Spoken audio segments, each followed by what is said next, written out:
Pemirsa, dalam 4 tahun terakhir dari tahun 2018, konsumsi rata-rata atau biaya hidup rumah tangga per bulan di Indonesia naik di kisaran 1 juta hingga 1,5 juta rupiah. Peningkatan biaya hidup itu dipengaruhi oleh bobot nilai konsumsi sejumlah komoditas. Di mana saja kota dengan biaya hidup tertinggi dan apa saja komoditas dengan nilai bobot konsumsi dengan kenaikan tertinggi, kita lihat gambar berikut ini. Kota dengan biaya hidup termahal menurut survei biaya hidup dari BPS tahun 2022 adalah di urutan pertama DKI Jakarta dengan biaya hidup per bulan 14,86 juta rupiah.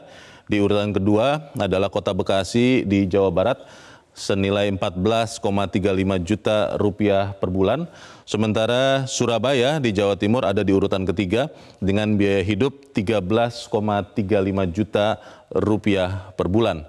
Kalau kita melihat kenaikan biaya hidup itu, kita mau mencari tahu juga kota mana yang paling murah untuk hidup.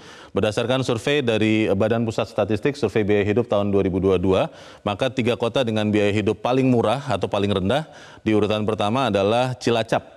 Kita lihat ada biaya hidupnya adalah 5,37 juta rupiah per bulan. Di urutan kedua adalah Maumere di Nusa Tenggara Timur, 5,52 juta rupiah per bulan.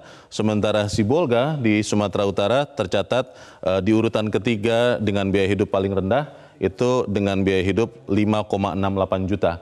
Hasil dari survei biaya hidup BPS tahun 2022 ini juga memperlihatkan ada beberapa komponen yang merupakan penyumbang pengeluaran terbesar dari 20 komoditas yang dicatat BPS. Yang paling tinggi, kita lihat data berikut, adalah paling tinggi biaya langganan internet.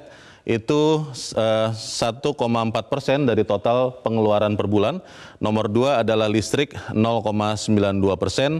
Kalau kita ingat survei 2018 hingga 2022 ini dilakukan di masa pandemi COVID-19, maka menjadi sangat logis kalau kita lihat bahwa biaya langganan internet naik atau menyumbangkan pengeluaran paling tinggi, karena di masa COVID tentunya kita masih ingat kita work from home, study from home, dan melakukan banyak hal dari rumah sehingga kebutuhan internet melonjak, dan itu juga langsung berdampak kepada konsumsi listrik yang ada di urutan kedua, menyumbangkan hampir 1%, tepatnya 0,92%, karena memang listrik meningkat konsumsi di rumah tangga pada saat pandemi COVID.